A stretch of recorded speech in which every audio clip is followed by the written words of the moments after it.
मुरादाबाद में युवा शक्ति का प्रदर्शन। प्रदेश अध्यक्ष रविंद्र सिंह पटेल ने किया संगठन सशक्त करने का आह्वान। आज रुहेलखंड क्षेत्र के जनपद मुरादाबाद में स्थित Mansarovar paradise hotel Delhi road में युवा राष्ट्रीय लोकदल की एक महत्वपूर्ण संगठनात्मक बैठक का भव्य आयोजन किया गया। बैठक में युवा राष्ट्रीय लोकदल के प्रदेश अध्यक्ष प्रखर वक्ता एवं युवाओं की बुलंद आवाज माननीय श्री रविंद्र सिंह पटेल जी मुख्य अतिथि के रूप में उपस्थित रहे। राष्ट्रीय लोकदल के प्रदेश सचिव एवं पूर्व जिला अध्यक्ष आदरणीय अजीत सिंह एडवोकेट विशिष्ट अतिथि के रूप में मौजूद रहे। कार्यक्रम की अध्यक्षता युवा राष्ट्रीय लोकदल के क्षेत्रीय अध्यक्ष अनुज सिंह एडवोकेट ने की तथा कार्यक्रम का आयोजन युवा राष्ट्रीय लोकदल के प्रदेश सचिव राहुल बालियान एवं संचालन धीरेन्द्र सिरोही जी के द्वारा किया गया। सर्वप्रथम मुख्य अतिथि आदरणीय श्री रविंद्र सिंह पटेल जी ने चौधरी चरण सिंह चौक मुरादाबाद में भारत रत्न स्वर्गीय चौधरी चरण सिंह जी की प्रतिमा पर माल्यार्पण किया। सभी ने उनका फूल मालाओं से स्वागत किया और हर्ष और उल्लास का माहौल बना रहा। कार्यक्रम का शुभारंभ मुख्य अतिथि द्वारा लौह पुरुष भारत रत्न सरदार वल्लभ भाई पटेल, संविधान निर्माता डॉक्टर भीमराव अंबेडकर, किसानों के मसीहा एवं पूर्व प्रधानमंत्री भारत रत्न चौधरी चरण सिंह एवं पूर्व केंद्रीय मंत्री चौधरी अजीत सिंह जी के चित्र पर पुष्प अर्पित कर श्रद्धांजलि दी गई। युवा राष्ट्रीय लोकदल के जिला अध्यक्ष गुरमीत सिंह चीमा जी ने प्रदेश अध्यक्ष को बुके एवं प्रतीक चिन्ह भेंट कर उनका स्वागत किया। अपने ओजस्वी संबोधन में प्रदेश अध्यक्ष रविंद्र सिंह पटेल जी ने कहा कि युवा ही देश और प्रदेश की असली ताकत है। उन्होंने कहा कि जब युवा संगठित होकर मैदान में उतरता है तो राजनीतिक परिवर्तन निश्चित होता है। राष्ट्रीय लोकदल सदैव किसानों, मजदूरों, पिछड़ों, व्यापारियों और नौजवानों की आवाज रहा है और आगे भी युवाओं के रोजगार, शिक्षा, सम्मान और अधिकारों की लड़ाई पूरी मजबूती से लड़ी जाएगी। उन्होंने युवाओं से आह्वान किया कि वे संगठन को बूथ स्तर तक मजबूत करें और चौधरी चरण सिंह की विचारधारा को घर घर तक पहुंचाएं। कार्यक्रम के दौरान प्रदेश अध्यक्ष द्वारा संगठन विस्तार करते हुए युवा राष्ट्रीय लोकदल के महानगर अध्यक्ष पद पर पीयूष चौहान की नियुक्ति की घोषणा की गई। इस अवसर पर उपस्थित सभी पदाधिकारी एवं युवा साथियों ने पीयूष चौहान को नई जिम्मेदारियां मिलने पर हार्दिक बधाई एवं शुभकामनाएं दी। विशिष्ट अतिथि अजीत सिंह एडवोकेट ने अपने संबोधन में कहा कि संगठन की मजबूती ही पार्टी की सबसे बड़ी ताकत है और कार्यकर्ताओं के सम्मान से ही राजनीतिक संघर्ष को नई दिशा मिलती है। सभी ने एकजुट होकर संगठन को मजबूती देने और आगामी राजनीतिक चुनौतियों का डटकर सामना करने का संकल्प लिया। मुरादाबाद से सैयद फैजान अली की रिपोर्ट। क्या नाम है आपका? मैं अनुज चौधरी, युवा का क्षेत्रीय अध्यक्ष हूँ रुहेलखंड क्षेत्र का। प्रदेश अध्यक्ष आए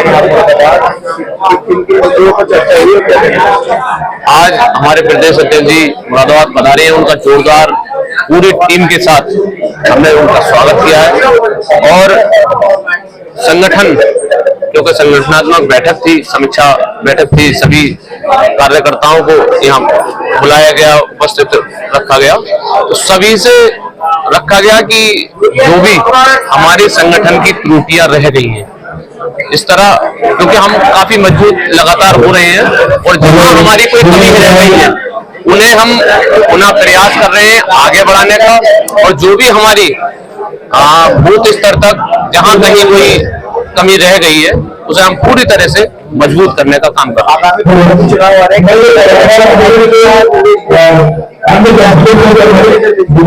पंचायती चुनाव तो ये एक आधारशिला है। आज जो हमारी ये संगठनात्मक बैठक थी ये इसी चीज को लेकर थी कि आज हम जब इस तरह से लगातार आगे बढ़ेंगे, कार्यकर्ताओं को बढ़ाने का काम करेंगे, संगठन स्वाभाविक सी बात है हमारे लोगों से संपर्क होगा, जो लोग आएंगे उन्हें पूरा मजबूती मिलने का, जो उनकी मजबूती में अपनी मजबूती देने का काम करेंगे। आज ये युवा राष्ट्रीय लोकदल की संगठनात्मक बैठक मुरादाबाद के मानसरोवर पैराडाइज में आयोजित की गई थी और 2 दिवसीय प्रदेश अध्यक्ष जी का दौरा लगा है मुरादाबाद में। चौधरी चरण सिंह चौक पे माल्यार्पण करने के बाद भव्य स्वागत जो आदरणीय प्रदेश अध्यक्ष जी का हुआ है और संगठन को मजबूत करने के लिए हमें युवाओं को आदरणीय प्रदेश अध्यक्ष जी ने पूरा बल और पूरी जान झोंक दी है कि हम राष्ट्रीय और युवा राष्ट्रीय लोकदल को मजबूत करके कैसे अपने चौधरी साहब को घर घर तक पहुंचाने का काम। आज युवा राष्ट्रीय लोकदल रुहेलखंड क्षेत्र की समीक्षा बैठक थी। साथ में संगठन के समस्त 7 जिला के अध्यक्ष बुलाए गए थे उनके साथ भी गहन मंथन किया गया है कि आगामी 1 महीने बाद अप्रैल महीने में राष्ट्रीय लोकदल के कार्यकर्ता सम्मेलन होने हैं जनपद स्तरीय, तो उसकी रूपरेखा तैयार की जानी है। उसके लिए उनका सुझाव लिया गया है। हमारे साथ रुहेलखंड क्षेत्र के युवा क्षेत्रीय अध्यक्ष अनुज एडवोकेट जी हैं, मुरादाबाद के जिला अध्यक्ष मनोज चौधरी जी हैं, प्रदेश सचिव अजीत सिंह एडवोकेट साहब हैं, और यहाँ के जो हमारे 7 जिला के अध्यक्ष थे, इन सबके साथ एक गहन विचार मंथन हुआ है। और उसके बाद ये तैयारी की गई है कि आगामी जो मार्च का महीना है वो त्योहारों का महीना है। इसी में होली है, ईद है, नवरात्रि है। उसके बाद अप्रैल के प्रथम सप्ताह से हम रुहेलखंड क्षेत्र में जनपदवार जनपदीय कार्यकर्ता सम्मेलन करेंगे, क्योंकि हम चाहते हैं कि चौधरी चरण सिंह की विचारधारा, आदरणीय जयंत चौधरी जी का नेतृत्व गांव के आम जनमानस तक पहुंचे। क्योंकि चौधरी चरण सिंह की विचारधारा एक ऐसी विचारधारा है जो भारतीय लोकतंत्र की मूल अवधारणा को अपने आप में समेटे हुए है। गंगा जमुनी तहजीब, हिंदू मुसलमान की एकता, भाईचारा और देश की अखंडता को कायम रखने का जो सिद्धांत है वो राष्ट्रीय लोकदल का ही सिद्धांत है। हम जाति की बात नहीं करते, हम जमात की बात करते हैं, हम लोगों के दुख दर्द को साझा करते हैं। आज हमारी पार्टी राष्ट्रीय लोकदल राष्ट्रीय जनतांत्रिक गठबंधन की साझेदार जरूर है, लेकिन जनहित के मुद्दे पे हम मुखर होकर के समाज के पक्ष में खड़े होते हैं। इन विषयों को लेकर के हमने आज अपने कार्यकर्ताओं को ऊर्जित भी किया है, उनके सुझाव भी लिए हैं और कुछ अपने भी उद्घोष में, अपने उद्बोधन में उनको हमने समझाया है कि कैसे हमें आगे बढ़ना है। इसके बाद हम एक रोजा अफ्तार में रहेंगे। शाम को 8 बजे हमारे जिम्मेदार पदाधिकारियों की जो जिला अध्यक्ष हैं उनको हमने रोका है, उनके साथ एक विशेष मंत्रणा करके हम इस पे एक नतीजा देंगे, जिसको क्षेत्रीय अध्यक्ष जी घोषित करेंगे कि हमारा अगला कार्यक्रम का डेट क्या होगा। नहीं, देखिए, कोई भी पंचायत का चुनाव, कोई भी पार्टी अपने दम पे लड़ती है। ये तैयारी जो हो रही है ये उसी का एक क्रम मानिए, क्योंकि जब हमारा कार्यकर्ता मजबूत होगा, हम जमीन पे होंगे, तो जो चुनाव लड़ने वाले लोग हैं वो हमारे दल से टिकट मांगेंगे, तो हमारी ताकत और उनकी ताकत मिल करके उनको विजय दिलाएगी। विधानसभा चुनाव समाजवादी पार्टी साथ में मिलकर इस बार किस, देखिए, जो जब चुनावी राजनीति, आप इस बात का इनकार नहीं कर सकते कि यह समय जो चल रहा है ये चुनावी गठजोड़ का समय चल रहा है। हमारी पार्टी तो चलो छोटी पार्टी है, जो बड़ी पार्टियां हैं वो भी गठबंधन कर रही हैं, क्योंकि मूल जो लक्ष्य है वो ये है कि हम जनता के बीच में अपनी बात को कैसे पहुंचाएं। और जब तक आप सत्ता की प्राप्ति नहीं करते हैं, आपकी बात उतनी जोर से नहीं पहुंचती है जितनी पहुंचनी चाहिए। जनता के बीच की आप बात कर रहे हैं, अखिलेश यादव समोसा खा रहे हैं, आलू पूरी खा रहे हैं, कह रहे हैं कि हम जनता के बीच में जा रहे हैं, वो तैयारी कर रहे हैं चुनाव की। आपकी कैसी तैयारी? अखिलेश यादव जी को थाली सजा करके आदरणीय जयंत चौधरी जी ने 2022 में दिया। किसान आंदोलन का बूम था, बेरोजगारी और दूसरी चीजें चरम पे थी। जयंत चौधरी जी ने कभी नहीं कहा कि मैं मुख्यमंत्री बनूंगा।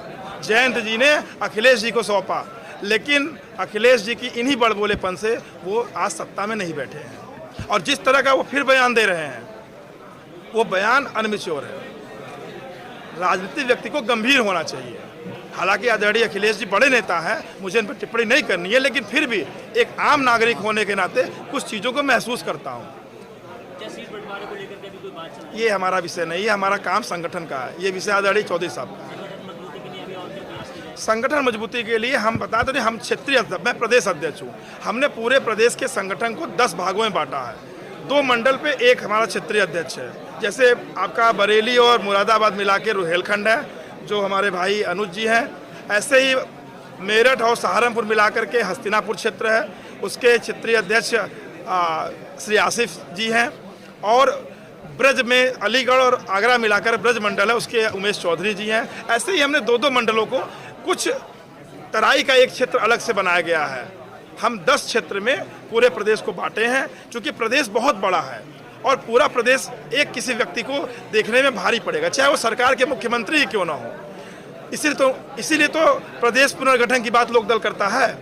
आज की बैठक में क्या ऊर्जा भरने आए हैं? हमने कुछ आपके साथ साझा किया है, आपने सुना है, और कुछ ऐसी बातें होती हैं जो सिर्फ नेता और कार्यकर्ता के मध्य होती हैं, वो टिप्स हमने उनको दिया है और उसी लिए 8 बजे हम बैठ रहे हैं, 1 घंटे की मीटिंग जो हम लोग आफ्टर डिनर बैठेंगे और मंत्रणा करेंगे। 1-2 रोज में आपको ये नए डेट बता दिए जाएंगे कि अप्रैल में कब होगा। अखिलेश जी कह रहे हैं 100 विधायक लाओ और सीएम बन जाओ, इसके बारे में क्या कहना चाहेंगे? अब अखिलेश जी क्या बोल रहे हैं तो उसका सही उत्तर वही देंगे, लेकिन मैं समझता हूं कि अभी कोई वैकेंसी तो है नहीं, पूर्ण बहुमत की सरकार है और ऐसे में ऐसी बात करना यही तो बचकानी बातें हैं, ऐसे ही तो माहौल खराब होता है। आप जनता के मुद्दों को जनता के साथ जुड़कर कहिए, ऐसी बात करिए, ऐसी भाषा बोलिए कि जनता को समझ में आए कि नेता मेरे हक और हुकूक की बात कर रहा है। ऐसी बात क्या करना, समोसा खा रहे हो, तुम्हारा जैकेट अच्छा लग रहा है, तुम्हारी टोपी अच्छी लग रही है, ये क्या है? ये तो कहीं ना कहीं पैसे का बोलबाला है ना। अब मुझे ये 50 रुपए मीटर की पगड़ी पहनाई गई, तो अब मैं कहूँ कि टोपी अच्छी, भाई ये हमारा सम्मान है, ये पगड़ी हमारी हमारी हमारी सम्मान है, तो इसको हम क्या कहें? किसी ने पहनाया, हम पहन लिए, लेकिन अब उस पर हम टिप्पणी करें तो ये ठीक नहीं लगता। क्या नाम है सर आपका? मेरा नाम पीयूष चौहान है, मैं मुरादाबाद का निवासी हूँ और आज महानगर में मुरादाबाद में हमारे प्रदेश अध्यक्ष युवा के नेता श्री रविंद्र सिंह पटेल जी आए और उन्होंने सहसम्मान के साथ मुझे नियुक्ति पत्र दिया और मैं उनकी ऊर्जा को आगे बढ़ाना चाहता हूँ और मैं आरएलडी से सीखता हूँ कि कैसे ऊर्जावान होकर एक छोटी सी नींव से एक बड़ा मुकाम हासिल किया जाता है। तो उसी ऊर्जा को देखते हुए मैं भी प्रेरित होता हूँ, इसीलिए मैंने रिक्वेस्ट करी मंत्री जी से और उसके बाद उन्होंने मुझे चुना, उसके लिए मैं तहे दिल से धन्यवाद देना चाहता हूँ। धन्यवाद। एक तरह की आपको जिम्मेदारी दी, राष्ट्रीय लोकदल जिम्मेदारी दी है, क्या कहना चाहेंगे, किस तरह से आप निभाएंगे? जिम्मेदारी निभाने का तरीका यही होता है कि जो हमें ऊपर से आदेश हैं और ऊपर से ऊर्जा प्राप्त होती है, उस ऊर्जा को हम युवाओं में बांटें और उन्हें सिखाएं कि कैसे हम एक होकर अपने देश की सेवा और रक्षा कर सकते हैं।